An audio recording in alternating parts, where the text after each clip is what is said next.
Тұрмысқа шықпай жатып эмоцияны өшіре тұру керек. Ал біз қалай ойлаймыз, ана Голливудтың киноларын көргенбіз, Инстаграмды көргенбіз. Ол красавчик екен, әдемі киініп алған екен, вау деп отырады да қыздар. Сөйлесесің идеальный бәрі, бірақ отношение келгенде тура сол жалғасады деген бір жалған картинаның бірі негізінде. Романтизировать еткен моменттерін ғана көріп аламыз да. Мен өзімді некеге толық дайынмын деп ойладым, бірақ мен мына нәрселерді білмедім. Барлықтарыңызға сәлем, сіздермен бірге Ару Сәрсенова, контент-маркетолог, контент маманымын, және өзімнің YouTube парақшама арнаған алғашқы подкастымызды түсіргелі жатырмыз. Өте көп ойландық, алғашқы подкастқа кімді шақырамын деп, солай өзімнің осы маркетинг әлемінде жүрген жолдасым, яғни Еркен Сыдықовты шақырдық. Еркен Сыдықов бұл AI маркетолог, продюсер. Қош келдіңіз. Рахмет. Бүгін бір қызық подкаст болайын деп тұр деп ойлаймын. Жақсы. Ең алғашқы подкаст өз жұбайыммен. Бұл білмеймін, көреміз енді. Подкасттың соңында төбелеспесек болды. Жолдасым да мен де осы маркетинг әлемінде, осы контент саласында жүрміз. Сол себептен өте көп пайдалы ақпарат болады деп ойлаймын. Алғашқы подкастта қандай тақырыптар жасаймыз деп өте көп ойландық. Біздің үйленгенімізге уже жарты жылдан асып кетті. Өзіміздің қазіргі таңда ол нәрседен опытымыздан өттік, немесе өтіп жатырмыз деген оймен осы подкасттың тақырыбын некеге дейін білсем екен деген 5 нәрсе деген тақырыппен бастағалы жатырмыз. Ал енді кішкене қобалжу бар, бірақ өзімнің жолдасым болғаннан кейін бір кішкене еркін форматта болады деп үміттенемін. Ал бисмилля деп подкастымызды бастайық бүгінгі. Подкастты бастайық, сіздерден қолдау, себебі алғашқы подкаст болғаннан кейін Ару ханым айтқандай бір қобалжу бар дейді, менде қобалжу жоқ. Бірінші сұрақ, жаңа айтып отырмық қой, бір 5 нәрсе деп ше. Соның біріншісіне тоқталайық. Яғни некеге дайынмын деп бір дайындық болды ма? Осындай сұрақ қойыншы. Некеге дейін дайындық әрине болады, себебі мен өзім 24 жасында тұрмысқа шықтым.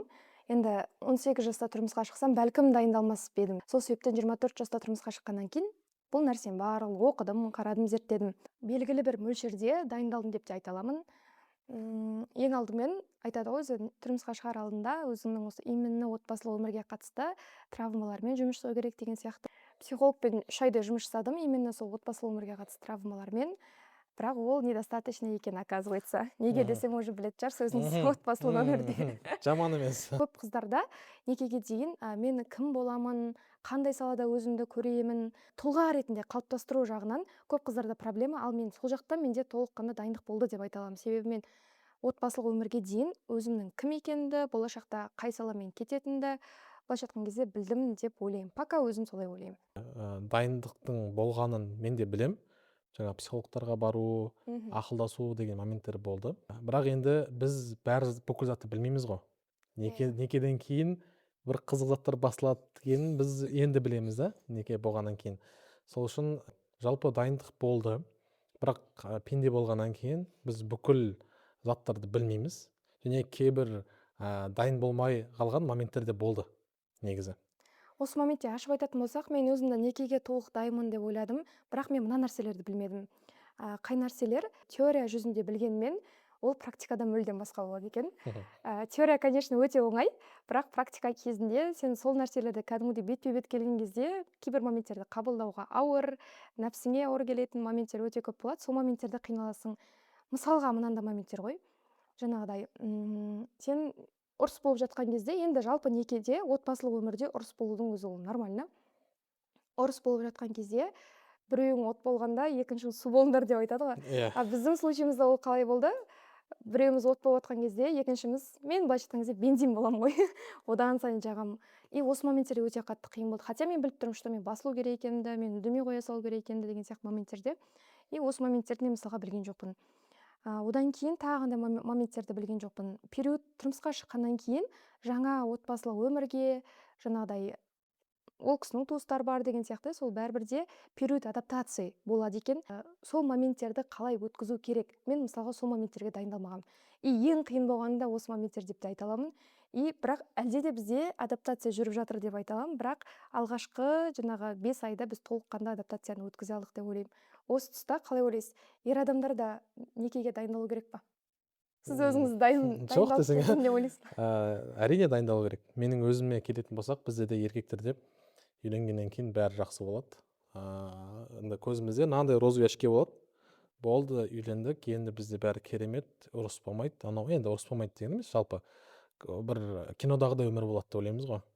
Бірақ некеден кейінгі өмірде ассаламу алейкум деген заттар болды былай айтқанда. Сюрприз. Жаңағы орысқа қатысты. Енді біз мысалы мынандай зат бар.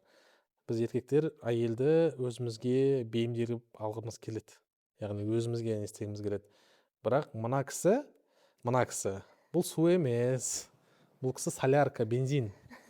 Ұрысқанда екеуі вообще айтпай ақ қойын жетті. Сұмдық болып кетеді да. Бұл бастапқы уақытта. Бастапқы уақытта біз осы жерде бізде бір конфликтный ситуациялар орын алғанда біз екеуміз де лапылдап кететінбіз ғой былай айтқанда. Уақыт өте келе біз нені түсіндік? Яғни біз бірдеңені өзгерту керек. Яғни екеуміз осылай кете беретін болсақ, скорее всего, форсаж 7 ма 8 ба бүйтіп екеуміз екі жаққа кетеміз ғой былай айтқанда. Бірдеңені бір-бірімізге ыңғайлау керек болатын жерлер өте көп бола бастады. Иә. Ондай жерлер көп бола бастады. И осыған байланысты бізде мысалы өзіміздің бір ережелер пайда болды. Мысал ретінде болсақ, мен еркек ретінде бір ұрыс болады, конфликт болғаннан кейін маған бір жарты сағат уақыт керек басылу үшін. Ол факт.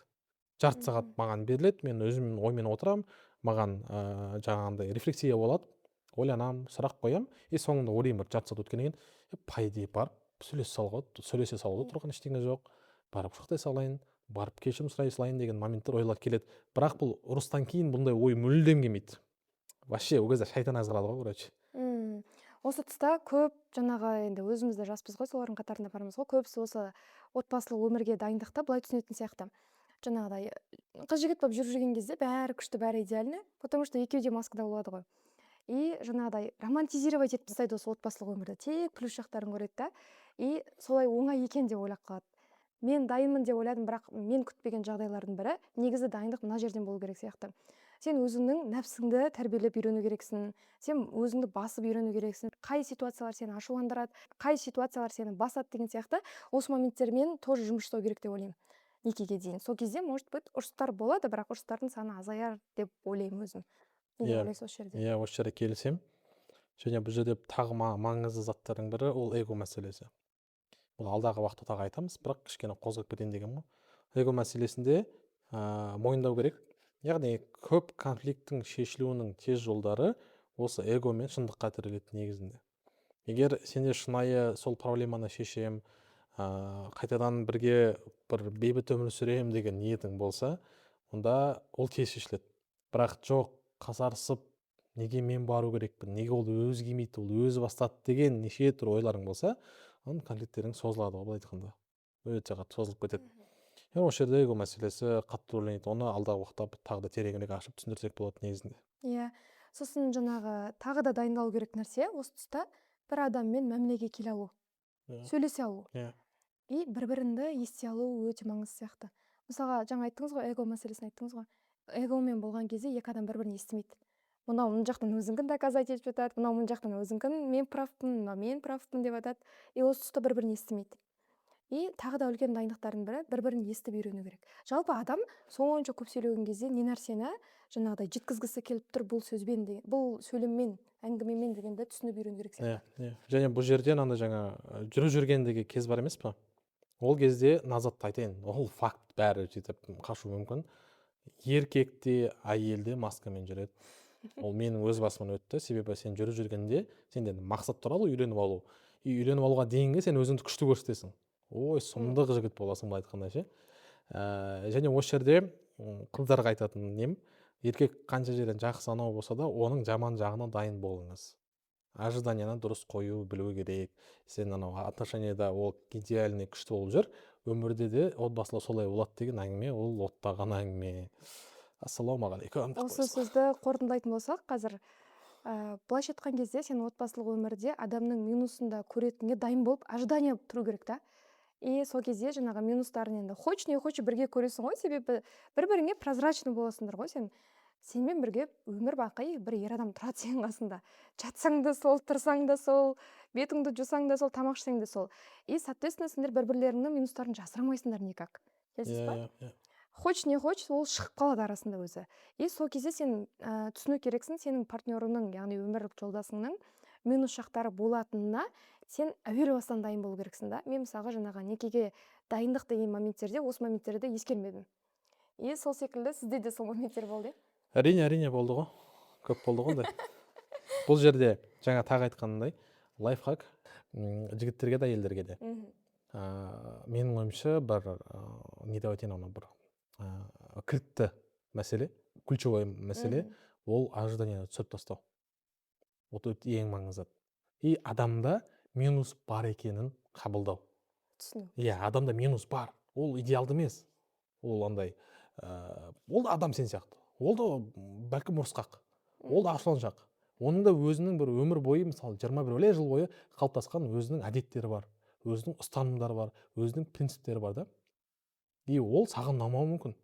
Ол да нормально. Конечно. Иә. Ал біз қалай ойлаймыз, ана Голливудтың киноларын көргенбіз, Инстаграмды көргенбіз, күшті болып сөйлесіп жүресің, идеальный бәрі, бірақ отношение келгенде тура сол жалғасады деген бір үлкен жалған картинаның бірі негізінде осы. Романтизировать еткен моменттерді ғана көріп аламыз да. Иә. И ойлап қаламыз, өмір бақи солай болып қалады. Иә, и осы жерде өте қызық заттар қосылады да. Егер осындай ожиданияң жоғары болса, адам мінсіз деп ойлайтын болсаң, онда осы жерден құрисың ғой. Сонымен осы тұста некеге дейінгі дайындықты қорытындыласақ, сіздің ойыңызша ер адамдар қалай дайындалу керек? Ер адамдар біріншіден тағы айтқылайын, ожиданияны түсіру керек, эго мәселесімен жұмыс істеу керек, адамда өз сияқты адам екенін түсіну керек, оның да минустары бар, ол да пенде, осы моменттерді түсіну керек. Одан кейін жалпы адамның қалай түсіндірсем болады екен, мысалы жаңа айттым ғой, адам белгілі бір жылдары 20 жыл болуы мүмкін, ол қалыптасады, оның да өзінің ойлары бар, принциптері бар, ұстанымдары бар, және тағы да басқа. Осыны қабылдай білу керек. Тек өзінікін ғана навязать етпеу керек деп айтқанда. Яғни ол да адам, и оның да көзқарастарын сыйлау керек деп айтқанда. Иә, және денсаулық мәселесі. Денсаулық мәселе ол да өте маңызды мәселе, айтпақшы. Денсаулық мәселесі. Еркектерге айтатын болсам, бұл жерде дайындық керек. Яғни анализдер тапсыру керек. Мен кеңес беретін анализдердің хотя бы базовый минимум деп айтайыншы, базовый минимум. Ол деген витамин D, железо, тестостерон. Как минимум, потом общий анализ крови деген бар. Осынданы айтса да. Сосын горилашты тоқтату керек десеңізші. Мен өзім горилла ішпеймін. Энергетик. Егер энергетик жүретін болса, энергетиктерді ішуді тоқтату керек. Жүрекпен еркектік нелеріңе тікелей әсері бар. Осы моменттерді реттеу керек. Сосын одан кейін дұрыс режимді қалыптастыру керек, спортпен айналысу керек, дұрыс тамақтану керек. Осы моменттерді реттеу керек. Именно қыздардың дайындығы қалай болу керек, және мен ескермеген моменттер тоже қосып кетсек болады. И ол жерде жаңағы сіз айтқан денсаулық мәселесі тоже бар. Ұрпағыңның сау болғанын қаласаң, ол әрине ең алдымен денсаулыққа мән беру керек.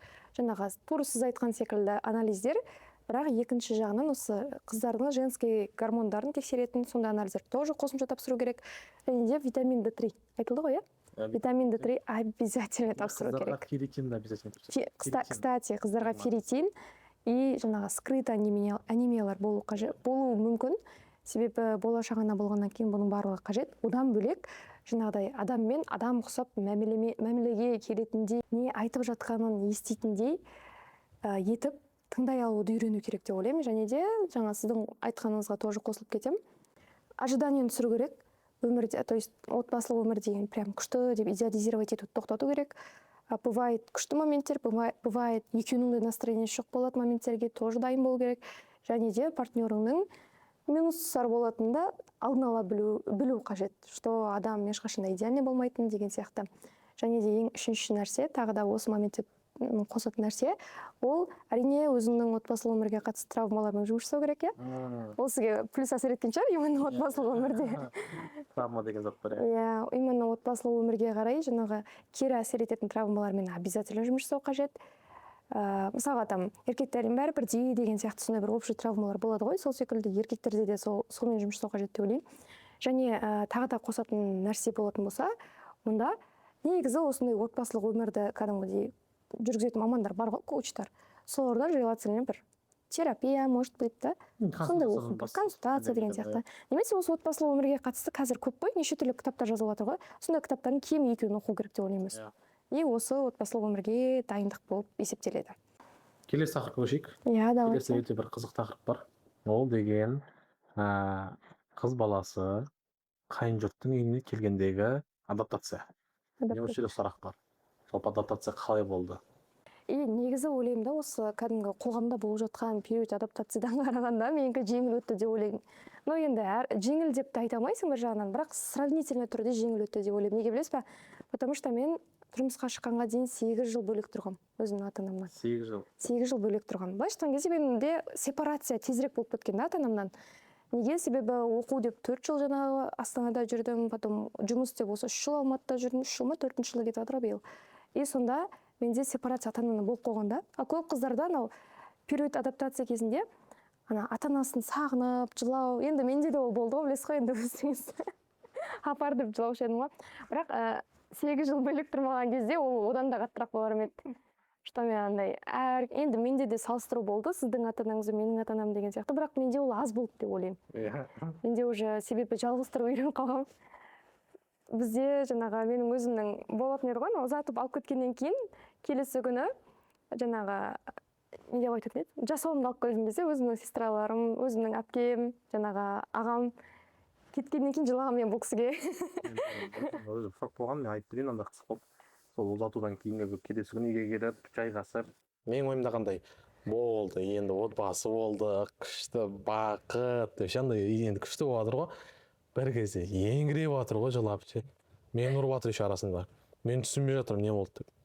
Сөйтсем, сен мені сіз мені ата-анамнан алып кеттіңіз. Кінәлісіз. Иә, сіз кінәлісіз, анау мынау мені қайтадан апарып тастаңыз деген. В общем, жігіттер осындай приколдар болуы мүмкін, это нормально. Кейбір побочный эффекттер бар екен осындай. Иә, 3 сағаттай ба, 2 сағаттай жыладым ғой сол кеткен кезде. Менде жаңағы сол сізге жылағаным бар, 3 сағат. Менде одан кейін ондай болмаған шығар. Жаңағыдай қайтқым келетін, может сәл жүре тұрғым керек пе деген сияқты моменттер одан кейін менде мүлдем болмады. Бір рет болды, сол 7-ші ай кетіп отыр ғой, уже үйленгенімізге 7 айдың ішінде. И соған әсері бар деп ойлаймын, жаңағы 8 жыл бойы бөлек тұрғанымның сепарация менде давно болып қойғанын деген сияқты. Және де екінші мәселе, кстати, мен енеммен бірге тұратын келінмін. Бірақ көбісі мен олай ойламайды, что мен жаңағы Instagram, блог жүргізгенге қарап, мен енеммен тұрамын десем бәрі таң қалады. Осы моментте менде адаптациядан сәл қиындық болды. То есть мен сізге қатысты адаптация менде қатты бір қиындық болған жоқ. Себебі біз жүрген кезде 4-5 сағатта сөйлесетін едік қой, дейсіз ба? И сізбен менде наоборот тезірек үйреніп қалдым. Мен жаңағы минус жақтарыңызды көрген кезде қиындық болмаса. Енді бір 1-2 минус қана бар, не болыпты? Мынаны қарашы. Болады ғой 2 минус. Өтірік айтады, 1-2 емес, жетеді. Қорылдауым бар, болыпты, ол минусқа жатпайды ғой. Өз бір жерден бірдеңе болу керек қой өзі. Идеально болмайды. Мен именно сол мамама қатысты период менде адаптация ұзағырақ әлі де жүріп жатыр деп ойлаймын. Себебі мен өзімнің ата-анамнан, өзімнің папа-мамамен тұрмағандықтан, именно былайша айтқан кезде 8 жыл бойы сен свободный жүріп қаласың. Сол қатты білінген шығар, өзіңіз де білесіз ғой де. И бір уақытта тұрасың да, және күйеуіңнің мамасын бірге тұрасың. Мен былайша айтқан кезде өз мамамның сөздерін көтере алмайтын адаммын. Вот менде сол және реально қиындықтар болды. Андай эго мәселесімен сөйлесу, мәміле деген жерлерден осы жерден қатты сыналдым ғой негізінде. Менде бұл кісімен сөйлесу барлығы жақсы болады. Былайша айтқан кезде күйеуіммен сізбен болған недопониманияларды шешкеннен кейін мамамен болады. Мамамен сөйлесіп шешеміз, потом сізбен болады. Вот так треугольник болды менде. И осы жерде қатты қиналып кетті мен. Еще мен тұрмысқа шыққаннан кейін жұмыс бәрін тастай салғам ғой. Жұмыс істемей қойғам. Оған дейін қалай едім? Жаңағы саяхаттап, ай сайын кем 2-3 миллион тауып жүрген қыз едім ғой. Как только тұрмысқа шыққам, бәрін лақтырамын ғой. И жаңағы треугольник басталады ғой. Енді бұл жерде мынандай зат бар. Бұл жерде еркек ролінде маған мысалы ой болу қиын болды. Мысалы екі оттың арасындасың ғой. Екі оттың арасында оқып қаласың. Мына жерде әйелің, мына жерде анашың тұр ғой. И бұл жерде ең қате стратегия бір жақты болу. Мысалы анаңның сөзін сөйлеп кету, немесе әйеліңдікі. Үйтсең сен біттің, отбасың бітеді ғой жері. Сол үшін сенде кәдімгідей политика басталады. Сен дипломат боласың ғой. Сен екі жақпен де екі жақта да достастыру мақсатында боласың. Мына жақпен сөйлесесің, мына жақпен сөйлесесің, бәрің басын қосып сөйлесесің деген сияқты. Осы жерде жігіттерге бір Наполеон Бонапарттың деп айтып отырсың. Біздің мысалы, қалай айтсам болады, жаңағыдай дипломат деп жатыр ғой, дипломатия деген сен үйрену керек болады. Екі жақты байланыстыра алу, екі жақты достастыра алу, и екі жақпен бір мәміле құра алу. Осы деген, екі жаққа бензин құюдың қажеті жоқ, екі жаққа. Екі жақты наоборот отын басып, барып, бір неге келтіру. Шешімге, жалпы системаға деп айтсақ та болады да. Сол үшін бұл да өте маңызды жігіттерге. Осындай ситуация жігітте көріп жатқан шығар, мен білмеймін ғой. Көріп жатса, саған айтайын, дипломат болу өте маңызды отбасыда. Дипломат болмасаң, онда дүниежүзілік соғыс басталады. Енді осы тұста ойлаймын, менде именно басқалармен салыстырғанда жаңағы адаптация уақыты өте жеңіл өтті. Бірақ енді жеңіл деп те айта алмайсың, орташа деп айтайықшы. Оның басты себебін білесіз ба неге екенін? Біріншіден, мен өте осознанный возрастта тұрмысқа шықтым деп ойлаймын. Мысалға, сен 18 жаста көбінесе сен оңды солыңды танымайсың, былайша айтқан кезде тұлғалықта бір қатты дамып үлгермейсің ғой. Аузың ашылып жүреді. Аузың ашылып жүрген кезде наивный возраст қой. Наивный возрастта бір түлкі іліп кетеді. Примерно сондай ғой. А мен 24 жасында былайша айтқан кезде оң солымды танып, кішкене қасқыр болып тұрмысқа шықтым деп ойлаймын. Қасқырлау. Енді қазіргі заманның тілімен айтсақ, қасқырлау болып шық деп айтады ғой. Вот. Мен как раз сондай возрастта шықтым деп ойлаймын. Екіншіден, мен адекватты түрде ер адамды таңдадым деп ойлаймын. Кәдімгі оқыған, тоқыған, білімі бар, көзі ашық, көкірегі ояу, жаңағыдай сен менің анама келін керек емес, әйел керек дейтін ер адамды таңдадым деп ойлаймын. И үшіншіден, менің енем де бір анандай ене емес та. Қызыл халат кигізіп, ақ орамал тағызып қойып, 5 метр қамы жайды, жаңағы 10 күннің 8 күнде үйге қонақ шақырып, былайша айтқан кезде үйге салып қоятын, бір бытовуха кіргізіп қоятындай бір ене болған жоқ менде. Менің енем более современный кісі, өзі де жұмыс жасап қойғаннан кейін, и менің де жұмыс жасауым норма, вот солай. Былайша айтқан кезде үйде жаңағыдай. Мен честно былайша айтқан кезде ақ орамалды өмірімде осы тұрмысқа шыққалы 7 айдың ішінде 2 рет таққанша 3 рет тақтым. Келін болып түскен кезде жаңағы екінші кез қай кезде бір кезде тақтым ғой тоже. И үшіншісі мен просто өзім сағынып кеткендіктен тағып көрейінші деп таққанмын ғой. Сол себептен де қыздар тұрмысқа шығар кезде ер адамды кәдімгідей қатты таңдау керек. Оның жаңағыдай адекватты ма, абьюзер емес. Енді абьюзерлік арасында қосылады ғой сізде де. Бірақ анандай агрессивный абьюзер емес, что андай сенімен санаспайтын, жаңағы анама келін керек, маған бала керек деп жаңағы саған тек қана былайша айтқан кезде бір инструмент ретінде қабылдайтын емес, кәдімгідей сенімен ақылдасатын, сөйлесетін, сенің сезімдерің, сенің ойың маңызды болатын ер адам таңдау керек деп ойлаймын. И мен сондай таңдағандықтан да бір қатты бір қиын болып өткен жоқ. Бірақ енді қатты бір оңай да болған жоқ. Сол себептен бір орташа деп те айтсам болады. А если енем кәдімгідей анау бір заман анандай енелер болады ғой, қазір бәрі жаловаться ететін. Енекондо болса. И күйеуім де андай бір мамасының баласы дейді ғой, жаңағы. Сондай болса, Енекондоның баласы болатын болса, онда мен кәдімгідей қатты қиналып, и скорее всего осы моменттерде бізде бір ажырасу болар ма еді? Бәлкім оны келесі бағдарламада Ер адамды таңдау керек, и ер адамға қарап оның отбасыда қандай екенін түсіну керек қой негізінде. И кстати, қыздар тұрмысқа шықпай тұрып, негізі енеңмен танысу керек. Мен өзім тұрмысқа шықпай тұрып, енеммен танысып, көрісіп, жаңағыдай оның характері қандай деген сияқты жағынан былайша айтқан кезде былай көріп бар. Примерно кішкене дайын болып келдім ғой. Ата-анамен көбісі бірге тұрудан қашады көп қыздар. Мысалға менде ол нәрсе болмапты.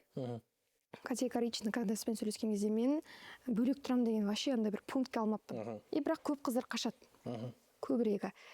Осы тұста сондай қыздарға не айтасыз? Бірге тұрың білесің. Осы тұста қыздарға не айтамын? Мен негізі жалғыз баламын. Жалғыз өскен балам. Жалғыз анашым бар. Айтқанда. Біреудің жалғызы. Біреудің жалғызы. И бұл кейбір қыздар үшін бұл red flag. Жоламау керек, деген сияқты. Red flag емес, бордовый флаг. Бордовый флаг деп ойлауым мүмкін. Бірақ бұл жерде мен назатқа тірейтін едім. Бізде қоғамда стереотиптер бар. Және ол стереотиптер 100% ақиқат деген сөз жоқ. Себебі ситуациялар индивидуалды болады. Яғни бір отбасыда жаңаға стереотип орын алып жатса, енесі жаман, анау мынау деген, басқа отбасыда тура сол ситуацияда керісінше жақсы болуы мүмкін. Мысалы біздегі ситуация сияқты. Сол үшін мен қыздарға айтамын, барлығын бір ненің астына салудың қажеті жоқ. Барлығын бір неге, бір тарелкаға салудың қажеті жоқ. Себебі ол жеке дара ситуациялар. Былай айтқанда, сол ситуацияларға қарай білу керек. Негізінде. Оны да адаммен сөйлесіп түсінесің, ол негізі қандай екен. Егер андай жігіт болса, мамашкеге қарау керек, анау мынау деп айтады ғой. Келін керек, срочно. Онда уже тамыр сәл алыстау боласың ау деген темалар кетеді ғой қазір. Ал егер адекватный болса, көзі ашық болса, жаңа айтқандай бір түсінігі болатын болса, онда бұндай проблемалар болмауы мүмкін. иә. Бірақ бұл жерде де бұл 100% болмайды деген әңгіме жоқ негізінде. Бұл жерде біз радикалды түрде айта алмаймыз. Не иә, не жоқ. Ол, скорее всего, бір ортасындағы ситуация болу керек. Және бұған екі тарапта дайын болу керек. Иә, осы тұста негізінде мен ойлаймын, именно біреудің жалғыз баласы болса, немесе бір жалғызы болса үйдің, көбінесе бұл нәрсе негізі еркекке байланысты деп ойлаймын. Иә. Ол екі ортада тікелей былайша айтқан кезде сол Мост. иә, мамасы мен әйелінің ортасындағы тікелей мост болатын бірден бір адам болғаннан кейін, ол жаңағыдай екі жақты да жақтамай нейтрально қарап мәмілемен шешетін болса, онда негізі әйел адамға қиындық жоқ деп ойлаймын. Біздің случайда ғой. И бірақ бізде қоғамда қалай көбінесе ер адамдар жаңағы ата-анасынан сепарация болмайды. Енді біреудің жалғызы болса көбінесе болмайды ғой. Жаңа дамымайды, осознанность жоқ, мамашканың жағдайын жасау керек дейтін жаңағы былайша айтқан сондай бір қоғамның стереотипімен өмір сүрген жігіттердің сондай түсінікпен өмір сүретін жігіттердің кесірінен ойлаймын көп қыздардың тағдыры кетіп жатыр. И соответственно сондай жаңағы подружкалар айтады ғой, ата-енеңмен тұрма одан да деп жаңағы екінші подружкасына айтады. Ол сосын тұрмысқа шықпаған жаңағы қыз тұрады да өзіне категоричный қойып алады. Ата-енеммен тұрмаймын деген сияқты. Бірақ бұл жерде қарау керек сияқты. Бұл жерде жаңағы ата-енемен тұратын кезде жігітке қатты қарау керек. Ол адекватный ма, ол дамыған, тұлғалығы қалыптасқан жігіт па? Если ондай болмаса, онда вообще ата-енемен тұрудың жаңағы қажеті жоқ деп әуелі бастан жаңағы жағада келсе ол керек. Ал ер адам жаңағыдай адекватный, екі ортада расымен де мост бола аламын деп өзін жаңағыдай сен өзің сезесің ғой. Сөйлесіп жүрген кезде, что еркек мәмілеге келе алады деген сияқты, адекватный деген сияқты соған қараған кезде, онда мне кажется, ол қатты қиын болмайды. Иә. Осы тақырыпты қорытыла келгенде еркектерге айтатын бір зат бар. Иә, сенің анаңның орны бөлек, анашың сені туды, тәрбиелеп жатыр, бақып жатыр деген сияқты. Бірақ назатты ескеру керек, сенің әйелің ол сенің болашақ балаларының анасы. Осы моментті көп еркектер ұмытып кетіп жатқан сияқты. Себебі ол жаңағыдай мамашка деп жүреді, бірақ ертең өз балаларының бұл мамасы болатынын ескермей жатады. Сол үшін де мен бағана подкасттың басында айттым ғой, баланы ұстау өте маңызды. Бір тарапты болмау керек, екі тарапты болу керек. Мына жақта да жүресің, мына жақта да жүресің. Және сенің негізгі мақсатың ол дипломат болу. Болды. Бір 3-4 жыл дипломат болып берші, ары қарай мемлекеттер өздері бүйтіп үйреніп, бір мемлекеттік мәмілеге нормально болды. То есть бір үйдің жалғыз баласы, немесе жалғызы болғандарға үлкен кеңесіңіз дипломатиялық дамыту керек. Иә, дипломатиялық дамыту керек. Өте маңызды. Иә, бұл жерде тағы бір лайфхак кетейін. Келін түсірмей тұрып, өз анаңмен сөйлесу керек, өз анаңмен айту керек. Анашым қазірге келін түседі, ол өмірінде келін болып көрмеген, ол да біреудің мәпелеп отырған қызы, және оған біз бастапқыда тура сондай көзқараспен қарау керекпіз. Соны түсінбей жатқан жерлерін көрсету керекпіз, ұрыспау керекпіз. Ұрсан қашып кетеді ғой. Жаймен адаптация жасау керекпіз, оны үйрету керекпіз деген сияқты моменттер болған. Және осыны жасау арқылы, енді бізде де осындай қателіктер өзіміз түсіндік қой. Осыны жасау арқылы конфликттің саны азаятынына мен толық сенемін. Енді бұның барлығы тірелетін зат әңгіме, сөйлесу. Иә, сөйлесу. Мамаңмен де сөйлесе алу, күйеуіңмен де сөйлесе алу. Тұрмысқа шыққаннан кейін ата-анаңа часто жазуды, часто звондауды қою керек. Себебі сен оларға қарай бір бүйрегіңді бұрып тұрсаң, сен ешқашанда мына өлетке қарай, күйеуің қасына қарай өмір сүруге үйренбейсің. И жаңағы қыз да өзі түсіну керек та, что мен бұл жаққа қарай сіңісу керекпін деп. И ол өзінің отбасымен де сөйлесіп қою керек. Олар да часто звондай беріп, жазыса берген кезде сен үйренбейсің мына жаққа қарай. Кетсе. Тоже осы нәрсе. Тақырыбымызды ары қарай жалғастырайық. Екі жас жаңағы адам үйленгеннен кейін, отбасы болғаннан кейін, немесе қыз үндемей қояды, жаңағы конфликт болғанда, недопонимание болғанда, немесе ол жігіт тараптан үндемей қояды. Енді ол біздің случайымызда жалпы осы жерде бір қысқаша айтып жіберетін болсақ, мен жалпы өмірде өте қатты эмоциональный адаммын. Менің жолдасым наоборот. Енді өзіңіз айтып жүрсеңіз. Енді еркек болғаннан кейін еркектің көбісі қандай? Біз темперамент бойынша тынышпыз, спокойнымыз, байсалдымыз, сабырлымыз. Және сәйкесінше, егер сенің әйелің лаулап тұрған от болса, онда қызықтың көкесі сол жерде болады. Еще сіздер сондай спокойный жігіттер, сондай қызға үйленіп алады ғой, андай. Дұрыс қой, өмірге сәл драма керек қой, драма. Бізде еще көп недопонимание осы моменттерде болды ғой. Бұл кісі спокойный, жабылып қала салады, эмоционально закрытый, а мен наоборот эмоционально ашықпын да. Негізі көп әйел адам сондай ғой. И осы тұста осы нәрсені қалай шешуге болады? Қалай бір екеуі ортақ бір мәмілеге келеді? Или қалай бір система құрады? Қазір қысып басталды. Конфликттер бізде бастапқы конфликттер қандай болды? Біз ұрсамыз ғой. Мен еркек болғаннан кейін мен в общем сөйлескім келмейді. Жаңа айттым ғой, бастапқыда маған жарты сағат керек деп. Бұл кісі де қалай? Бұл кісі де сөйлесу керек. А мен сөйлескім келмейді. Мен өзім отырып бір ойлану керек қой маған. Не болып кетті деп андай. Ойланып, басылып десем, бұл кісі не дейді? Жоқ, біз сөйлесу керекпіз, біз бұны не істеу керекпіз дейді. Бастапқыда өте қиын еді. Бастапқыда прям андай бұл сөйлейді, а мен үндемей қалам, жабылып қалам. Сіз больше аналитиксіз, мен мен аналитикаға миым қосылып кете береді, мына кісі жақта жүрек болып отырады ғой, короче. Сонымен енді конфликт шешілу ұзақ болып кететін ғой.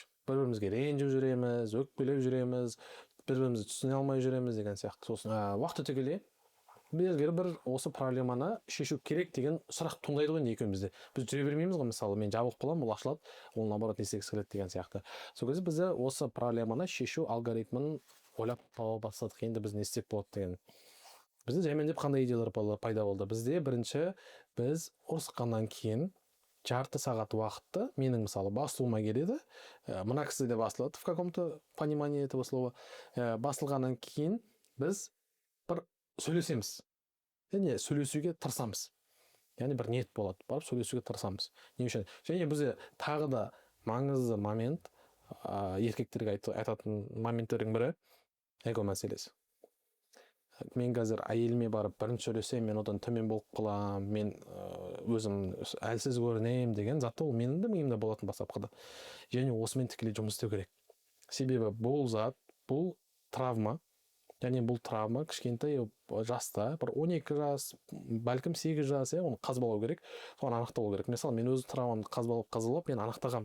Яғни бұның түбірі қайда жатыр деген сияқты. Осы анықтағаннан кейін қазіргі ситуацияға бұл тікелей әсер етіп, және бұл біздің конфликтімізді тезірек шешуге көмектесіп жатыр. Және тағы айтам, эгоны түсіру керек, басылу керек. Және тағы қазіргі танымал болған цитата бар ғой, екеуің бір-біріңе қарсы емессіңдер, екеуің проблемаға қарсысың деген сияқты. Сол үшін осы затты ескеру керек. Яғни сен қазір барып әйеліңе ауыр сөйлеп қойып, оны суытып алу мүмкінсің, ол саған ренжиді, потом вообще қиын болып кетеді. Сол үшін наоборот, керісінше оны қалай көңілін тауып, біз достаса аламыз деген ниетке фокус қою керек. Мына момент бар ғой, бізде басында андай екеуміз келмей тұрдық қой былай.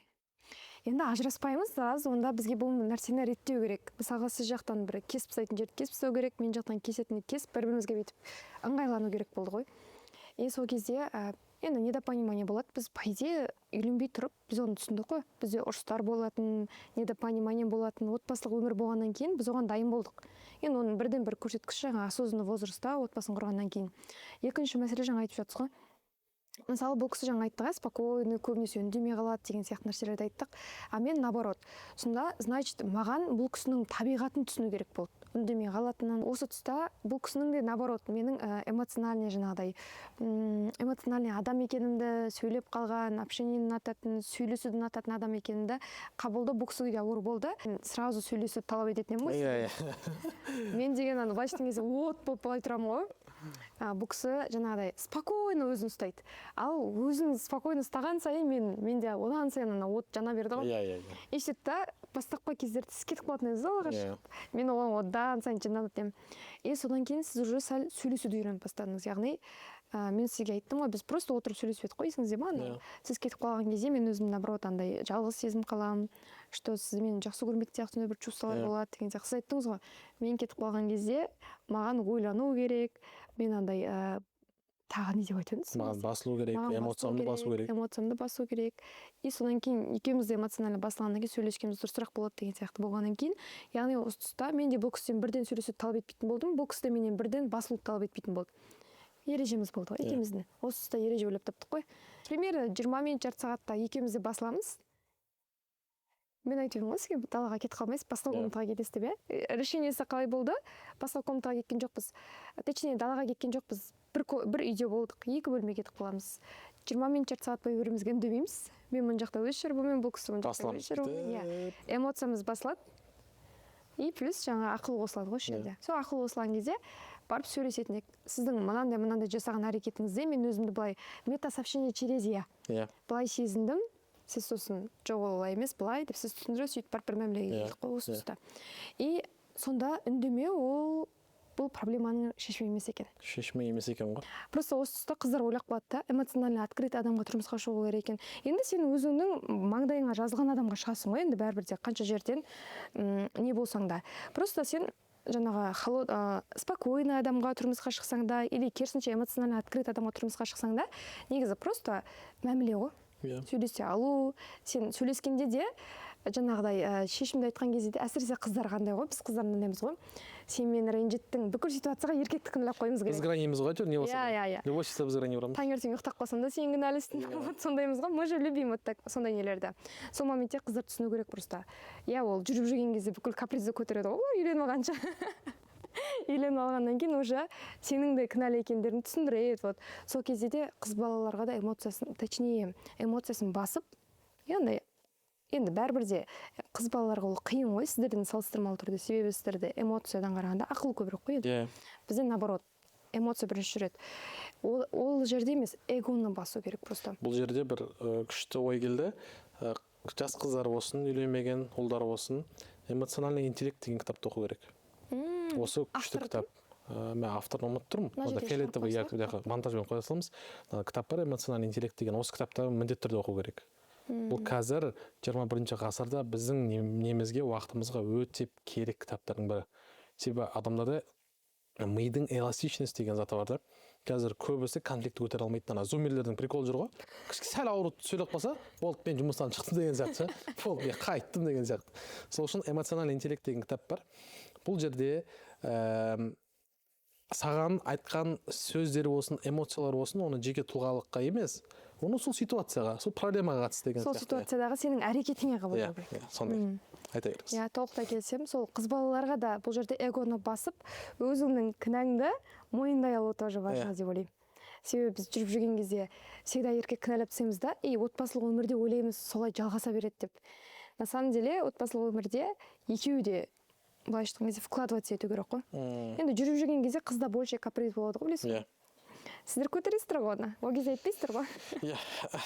Келесі тақырып. Сондай бар бұл кісілердің деп бәрін ашып берген ба. И просто қыздар да жаңағыдай кейбір моменттерде бірінші әрекет жасауды, енді жаңағы әйел болған кезде бірінші әрекет жасауды үйрену керек. Эгоны басу деген ғой. Бұл жерде жаңа айтқанда екі тарапты болу керек қой. Тек қана жігіт істеу керек, тек қана одан күтіп отырудың қажеті жоқ. Шынайы екі тұлға бір-бірін жақсы көрсе, екеуі де әрекет жасау керек. Еркек бәрін өзі жасай берсе, ол бір күні сұрақ қояды ғой. Мен неге бәрін тек өзім жасаймын? Неге екінші тараптан кері байланыс жоқ деген сияқты. Әйел деген ол күтіп отырса, ол ертең бір бақытты отбасы болуының мүмкіндігі төмен дегендей ғой. Негізі сұрақ былай. Үйленгеннен кейін екеуі бір-бірін өзгертуге тырысады. Жаңа минустарын көрген кезде оны бүйтіп түзетіп аламын деп ойлайды. Типа, мысалы жаңағы қыздың всегда сені кінәлағаны еркек үйреніп қалады да, үйленгеннен кейін өзім түзетіп аламын деп ойлайды. Ал еркекте наоборот, жаңағыда, точнее қызда да наоборот, жаңағы бір-екі ұнамайтын моменттерін корректировка жасап аламын деп ойлайды. Енді стилінен басқа, тұлғалығына қатысты. Сонда бір былайша айтқан кезде өздері үйленбей тұрып бір иллюзияны, сол адамға қатысты иллюзия жасалады да, и сосын ертең минустар шығып жатса, сол иллюзиясына қарай өзгертіп аламын деп ойлайды. Адамның жаңағы несін қабылдамайды, темная сторона дейді ма? Хотя екеуі қатар жүреді, осы не дейсіз осыған? Бізде қалай болып қалды? Осы тұста мынандай зат өте үлкен таралған проблемалардың бірі, адамдар сол адамға емес, оның миындағы өз иллюзиясына тұрмысқа шығады. Иллюзияға тұрмысқа шығады, үйленеді. И ары қарай не болатынын білмейді. Бұл жердегі бір маңызды моменттердің бірі, жүріп жүргенде барынша тырысу керек қой, адамның шынайы қалпын білу керек, кейпін. Шынайы қандай екен. Себебі маскаға үйленгеннен кейін, ертең оның ауырлық құны өте ауыр болады. Қалай, сөйтіп айтайыншы, ауыр болады былай айтқанда.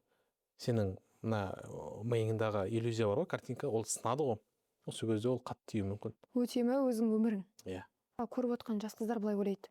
Тұрмысқа шықпағыңыздар. Қалай сен жүріп жүрген, сен адамды тану мүмкін емес қой. Жүріп жүрген кезде оны қалай білуге болады ондай моменттер? Ол үшін енді бұны білу 100% біле алмайсың әрине. 100% білу мүмкін емес. Бірақ оны еркектің әрекеттеріне қарап, оның істеп жатқан. Одан кейін оның вообще видеолі былай. Ортасындағы адамдармен танысу керек. Скорее всего, достармен танысасың ғой.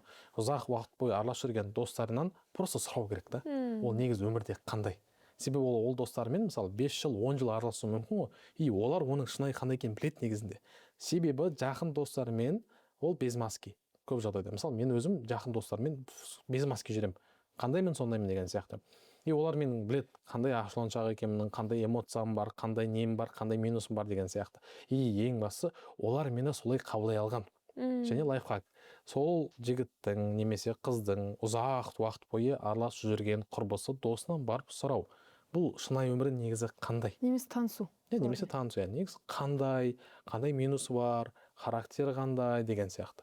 Ол сұрақтарды қою арқылы уже білуге болады. Примерно адамның негізі несінде қандай болады деген сияқты. Немесе просто достарын танысаң, сен досыңды алып кел, сенің кім екенін айтамын деген сөз бар ғой.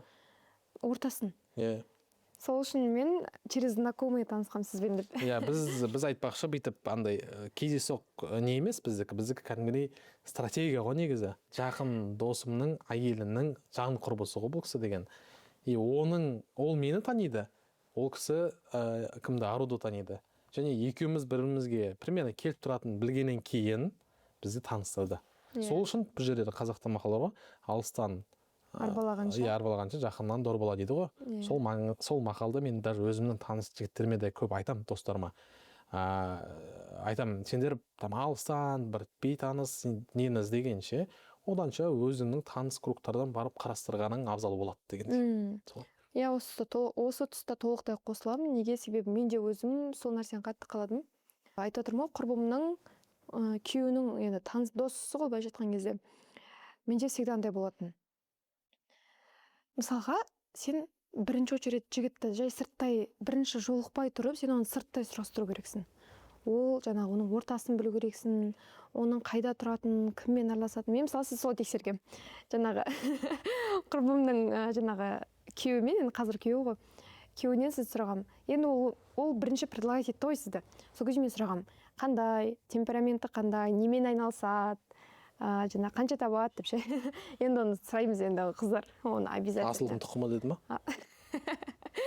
Өкінішке орай. Көзі деді ма? Дәл сөйтіп айтты ғой. Дәл солай ма? Иә. И жалпы ол жігітті мен білемін ғой, енді жаңағы сізге дейін сол кісіні жаңағы танығанбыз, біз андай тройкаға араласатын едік қой, жаңағы мен подругамның жаңағы жігіті еді ол кезде. И ол кісі негізі қандай болса, мен примерно сіз тоже солай елестеттім. И қателеспедім деп айтсам болады. Потому что енді темпераменттеріңіз басқаша болғанмен, жалпы жаңағы бір деңгейде, бір тұлғалық деңгейде дамып келе жатқан жігіт ретінде мен елестеттім, и так и было. И сұрастырғам, қандай ол, ортасы қандай, немен айналысады, өмірлік жаңағыдай рутинасы қандай. Сол кезде айтқан, жаңағы сізді былай айтқан, екі дүниесін, маған сол сөзді сізді былай айтқан кезде сатты ғой, сізбен танысу идеясын сатты. Сол кезде мына сөз қатты өткен. Екі дүниесін қатар алуға тырысып жүрген жігіт деген сөз қатты сатты. Себебі енді не только дүние жағын, мына жағында қарайсың ғой, дүние жағында. И плюс солай айтқаннан кейін мен сізбен жаңағыдай танысу идеясы сатылды ғой маған. Күшті. Жазған кезде, былайша айтқан кезде сіз маған жаздыңыз ғой, жазғанға дейін сізде уже шанс көбірек болып тұрды да. Я деп жаңағы плюс былайша айтқан келісі жағынан. Иә, бопты. Жарайды, бопты. Солай дей салайық. Бірақ қазір бұлар мойындамайды, не деп айтады? Менің артынан жүгірген деп айтады былайша айтқан. Өзі жазу, өзі еркін мырза, сізбен танысам бола ма дегендер айтпай ақ қойық жарайды. Сөйтеді ғой бұлар, үйленіп алғаннан кейін сөйтеді. Ана жерде бір қызық не болып тұр менде. Жаңа айтып отырмық қой, біз иллюзияға үйленеді, иллюзиясының несін істейді, потом өзі миында тұрған бір рамкеге қызытыға бастайды. Сен тек үйде отырасың, сен мынаны істейсің, мынаны істейсің, мынаны істеуге саған рұқсат жоқ дейді. И ана қыздың потенциалын, оның қалауларын өлшеп тастайды ғой. осы тұста сіз не дейсіз, Ару ханым, айтыңызшы. Иә, осы жерде өте қатты келісемін. Мысалға мен бағана айттым ғой, қыздар, сіздер ойлап қалмаңыздар, спокойно қыздар спокойно жігітке шығу керек, или керісінше эмоциональный андай эмоциясын ашық көрсететін темпераменттегі қыздар сондай жігітке тұрмысқа шығу керек. Бір шаблонға тықпаңыздар, просто өзің жақсы көріп тұрған, өмірлік жарыңда жар ретінде көріп тұрған адамды таңдау керек. Иә, біріншіден. Екіншіден, жаңа айтып жатсыз ғой, потенциалын жауып тастайды. Көбінесе бізде қандай жаңағы яркий қыздарды алып алады да, который социальный сеть активно жүргізетін, былайша айтқан кезде өз-өзін асырап, жаңағы шетеліне шығып жүрген, ата-анасына да көмектесіп жатқан, үй машинасын алып жатқан, сондай бір ел алдында жүрген, ел алдында жүрмесе де белгілі бір деңгейде өзінің потенциалын ашып жүрген, сондай яркий қыздар таңдап алады да, тұрмысқа шыққаннан кейін, үйленгеннен кейін да ана қызды жүнжітіп жібереді ғой. Клеткаға тығады ғой. Иә, клеткаға тығады. Андай, негізі ондай таныстарым да бар өзім арасында. Тұрмысқа шыққаннан кейін көзінің оты сөніп қалған, өмірге деген желаниясы қашып кеткен. Негізі мен бұрын тұрмысқа шығарға дейін мен сол нәрседен қорқатынмын. Бұл менің страшный сон деп айтады ғой. Сондай нәрсе болған. И негізі бұл өте дұрыс емес нәрсе. Если сен сондай қызды қалаған болсаң, сен әуел баста сондай қызды таңдай салсай, ешкімді өзгертпей. Негізі айтады ғой, әйел адамның сондай яркий қыздың әрі қарай да яркий болғанын қаласаң, сен солай ухаживать ету керексің да, оны үйленгеннен кейін. Мысалға, оның жұмыс жасауына запрет қоймау керексің, жаңағыдай білім алуына запрет қоймау керексің, қоғаммен араласуына, активный социальный сетьті жүргізуге қарсы болмау керексің деген сияқты. Біздің случайымыздағыдай деген сияқтыға мен өте қатты келісемін. Мысалға, мен өзім осы тұрмысқа шығар алдында, жаңағы бізде бірінші свидание как переговор болған, что вы понимали. Бізде андай болған жоқ, бір-бірімізді ұнатып келу деген болған жоқ. Мен бұл кісіде болған жоқ, менде де болған жоқ. Жаңағы ортасы жақсы екен деп, енді жаңағы құрбымның жігіті сатты ғой, күйеуі. Шанс беріп көрейінші дегенде ва. Сөйтеді ғой, енді жарайды. Сіздікі дұрыс. И сөйтіп жаңағы жолыққан кезде бізде чисто андай кеме жағаға судың ортасына шықпай жатып, жағада келісу деген болды да. Біз 2 сағат, 3 сағатта бізде коннект пайда болды, тез сөйлесіп кеттік. И мен өзімнің осындай, мен дальнейшем осылай өмір сүремін деп алдағы 5 жылдық өмірімді айттым. Сізде алдағы бір сол 2 жылдық 5 жылдық өміріңізді айттыңыз. И идеально совпало. Идеально келе қалды да. И анау көп қыздар айтады ғой, тот самый екенін қалай сезуге болады деп ше. Просто мен осы нәрседен қарап, екеуіңіздің болашаққа деген өмірлеріңіз, жоспарларыңыз бірдей болса, мне кажется, солай сезуге болады деп ойлаймын өзім жеке.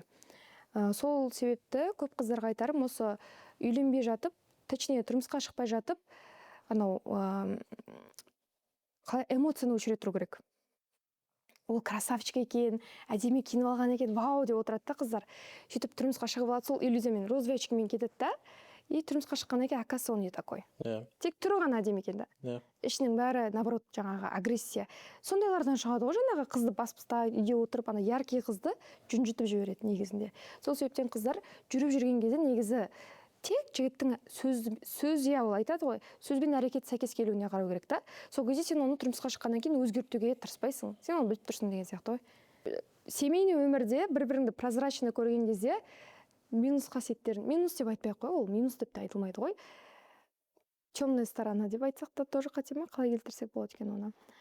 Жаңағы жақсы жағымен қатар мынандай жағы да бар екен да. Сол кезде өзгертуге мен өзім жеке тырыстым ғой, помните? Мысалға, сіздің суық екеніңізді, эмоционально закрыт екеніңізді мен қабылдай алмадым да басында. Себебі бұл кісі жүріп жүрген кезде ондай болған жоқ.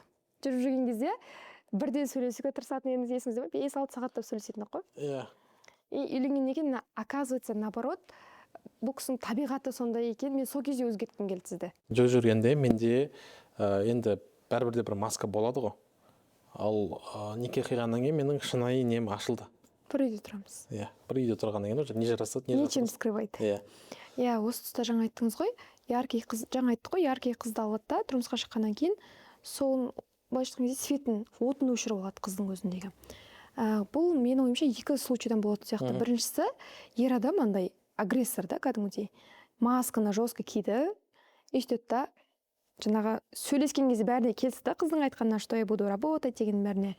И сөйтіп тұрады да, агрессияны көрсетеді. Былайша айтқан кезде, қайда барасың, мен айтқанымды тыңдамаған кезде деген сияқты да.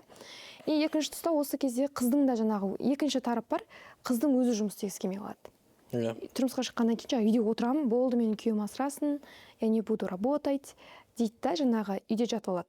И осы 2 случайда да қыз үйде отырған кезде ол не істейді? енді аңдығана күйеуінен басқа кім болады оның? Қайдасың деп жаңағы звондау осы кезде басталатын сияқты. Осы тұста әйел адамның үйде жұмыс жасамай отыруына қалай қарайсыз? Енді ол жеке әйелге байланысты болады негізі. Әйеліңе қатысты. Егер әйелің үйде отырып қалған, сондай болса проблема жоқ. Ал егер енді әйелің карьерасы жүрген, амбициясы жоғары қыз болатын болса, онда сен соған тағы айтқандай бейімделу керексің. Мысалы менің өз басымда әйелді отырыс қою болды, сен қамалып отырасың деген менде почему-то көзқарасым жоқ екен. Ол да тұлға, ол да даму керек, ол да менімен бірге дамып жүру керек. Себебі мен ғана дамитын болсам, бұл кісі дамымаса, ертең бұл кісі маған қызық емес болып қалады. Сол үшін тұрмысқа шықтым осы. Иә. Сол үшін менің ойым даму керек, оған мүмкіндік беру керек. Иә, жаңа айтып отырсыз ғой, қыз тұрмысқа шықпағанға дейін үйде отырып қалған қыз болса, онда проблема жоқ деп отырсыз ғой. Мен осыған вообще келіспеймін. Неге? Себебі мысалға жаңағыдай сен тек әйел рөлінде болып қаласың, тек күйеуіңді аңдығаннан басқа тірлігің жоқ. Немесе ата-енеңмен бірге тұрсаң, сол енеңмен жаңағы ұрыса бересің, конфликт табай ете бересің. Сен фокусың сол екеуі ғана болады да. Сол себептен менің ойымша ол кәсіп ашып кетпесе де, немесе там білмеймін, қазір инфлюенсер мамандықтар оқымаса да, бір жерде сатушы өзіне ұнайтын жұмыс тауып алу керек қой. Сол бір определенный уақытта ол өзін бір жұмыстағы рөлді сезіне алу керек та. Сол кезде баланс болады деп ойлаймын менің ойымша. Мысалға менің көзқарасымда мен тұрмысқа шыққаннан кейін үйде жаңағы оған дейін 2-3 миллион тауып, сөйтіп жаңағы вообще уақытым бос емес қыз болған едім ғой. Үйленгеннен кейін мен кішкене уже расслабуха ұстадым. Неге? Себебі мен мысалға бір ай жұмыс жасамасам, келесі айымның расходы, білесіз ғой, мен жаңағыдай кемі 1 миллион болатын еді ғой менде. Сондай болатын. Ал тұрмысқа шыққаннан кейін квартираны төлеп жатыр, жаңағы сені полностью обеспечивать етіп жатыр. Неге жұмыс жасау керекпін деген сұраққа таба алмай қаламын. Білесіз ғой, жатып қалған едім ғой. Сіз еще сұрайтын едіңіз ғой, сен жұмыс жасаған кейін ба, кездесулер өткізгің келмей ме? Че там қамыр тұрсай деп. Че там деп түртетін едіңіз ғой 1-2 рет. А мен деген жаңағы сериалға жатып алып, күндіз-түні чипсы жеп, сөйтіп бір расслабуха ұстап қалдым. Негізі ол бір жағынан дұрыс деп ойлаймын, бірақ екінші жағынан жаңағы сізбен осы кезде жаңағы көп недопонималардың бәрі осы кезде болып кетті ғой. Алысатынсыз болдыңыз ғой, грубо айтқанда. Бір күнде жаңағы 1-2 сағатымда үйде отырып, жатып, телефонмен істей беретінмін ғой, білесіз ғой. Сол маған өте қатты көмектесті. Негізінде ойлаймын, сол өзім жұмысқа кіргеннен кейін, жұмысқа фокус қойғаннан кейін, бір күннің 1-2 сағатын деген сияқты. Сол кезде біздің ұрысымыз азайып басталды ғой негізінде. Себебі менің сізден де бөлек басқа айналысатын іс-әрекетім болды да. Сол себептен ойлаймын, жаңағы басқа жұмыс болсын, немесе осы контент маркетинг, SMM, осы контент мейкер, блог жүргізу жұмыстарынан бөлекте, осы жұмыстарда жұмыс болсын, немесе продавец болсын, қандай да бір жұмыс болсын, міндетті түрде әйел адам белгілі бір уақытын сол жұмысқа арнау керек. Сен алданасың сол нәрсемен. Сенде күйеуіңнен басқа да бір өміріңде қызықтар пайда болады. Енді, конечно, жаңағы йога, танец деген сияқты нәрселерден бөлек. И сол себептен енді мен ойлаймын, қыз балаларға, қыз келіншектерге мына жұмыс идеальный келеді. Білесіз ғой, үйге де үлгере, мына жаққа да үлгересің, жатып аласың, бір жерге барып келмейсің. Үйде отырып та табыс табудың ең күшті жолдарының бірі жаңағы маркетинг, контент маркетинг, жеке бренд, блог жүргізу деген заттар өте әдемі, ыңғайлы. Барып бір офиске барып таңнан кешке отырмайсың да. Менің де көңілім тыныш негізінде. Сізге плюсқа әсер етті ғой? Маған плюсқа әсер етті. Үйді де жинап үлгересің, бытқа да үлгереміз. Жаңағы үйде бірге фильм қарап та, жұмыс жасап та үлгереміз, иә? Осы жерде мысалы бұл салаға қызығып жүрген қыз келіншектер болса, осы блогқа маркетинг болсын, контент болсын, SMM болсын, мен ойлайтын бір продукт жасасақ, иә? Бәлкім бір мини-продукт па сондай. Мини-курс. Иә, мини-курс па, яғни алғашқы қадам жасауға көмектесетін ішіндегі бір сапалы нелер болса. Алғашқы табысқа шығуға болатын, иә, қатты қымбат емес. Келсем толықтай. Неге? Себебі, мысалға қараңыздаршы, бізде 2 вариант болады. Қыз балаға жұмыс жасаған кезде біріншісі физикалық түрде шаршау, екіншісі мимен шаршау. Сол себептен де ойлаймын, қыздарға лучше мимен шаршаған дұрыс. Именно біздің жұмыс болса контент, блог жүргізу, контент түсіру деген сияқты нәрсе прям идеальный келеді. И мысалға қазір көптеген осы біздің нарықта осы контент мейкерлікті, осы контентке қатысты блог жүргізу, личный бренд дамыту деген сияқты курстар кемінде 300-500 арасында тұрады. Мен ойлаймын, лучше ондай сразу бірден үлкен курсқа жүгірмей, жаңағы бір азыздан көру керексің. Как раз сондай продукт шығарсақ болады. Осындай блог жүргізуге қатысты, контент мейкерлік мамандыққа, осы инстаграмға жалпы қалай ақша табуға болады үйде отырып деген сияқты темаларға қызығып жүрген болсаңыз, сізді қызықтырса, төменге сілтеме қалдырамыз, сол жақтан толығырақ ақпарат білетін боласыздар. Я келсем, жақсы мүмкіндік негізінде. Мен өзім жасанды интеллект саласының эксперті болғаннан кейін бұл салада 1,5 жылдан астам уақыт болды жүргеніме. Мен де өзім бір сол продуктке бір үлесімді қосам. Яғни адамдар жасанды қызық жүрсе, жаңағыда бізде фото жасау бар, видео жасау бар, промпт деген заттар болатын болса, қайсы дұрыс, қайсысын қолданған дұрыс деген. Мен де өзімнің бір ішіне үлесімді қосып, бір сабақтарымды қосатын бір ниетім болып отыр. Сондықтан бұл толықтырып қоямын. Иә. Бұның бір бағасын бір 10.000-ға дейінгі қылып жасасақ Иә, болады. бір қолжетімді бір баға жасап, Қазір алғашқы. иімен сол фото жасау, видео жасаумен ақ мысалға 10-15 мың теңге табуға болады ғой. Үйде отырғандарға идеальный деп ойлаймын. Жалпы подкастымызды қорытындылайық. Бізде бүгін өте ауқымды тақырыптар қозғалды. Жалпы өте пайдалы болды деген өзім ойдамын. Себебі бұндай подкаст қазақ тілінде өте аз негізінде. Көп подкасттар өсек қой, былай айтқанда ше, анау мынау деген сияқты. Яғни бұл подкаст сіздерге пайдалы болса, міндетті түрде бір комментарий қалдырыңыз, лайк басыңыз, бұл подкастты біреуге жіберіңіз. Және де келесі подкастта біз қандай әңгіме айтайық, қандай тақырыпты қозғайық, сол да бізге өте маңызды. Комментарийға жазып кетіңіз. Біз бүкіл комментарийді оқимыз, лайк басамыз, сіздерге де жауап береміз. Осы подкастта толығырақ қарап шыққан болсаңыздар, біз пайдалы бола алдық деп ойлаймыз. Және де менің каналыма тіркеліп, осы қоңырауды басып қойыңыздар. Себебі біз алдағы уақытта бұндай тақырыпты көбірек ашамыз деген ойдамыз. Келесі көріскенше сау болыңыздар.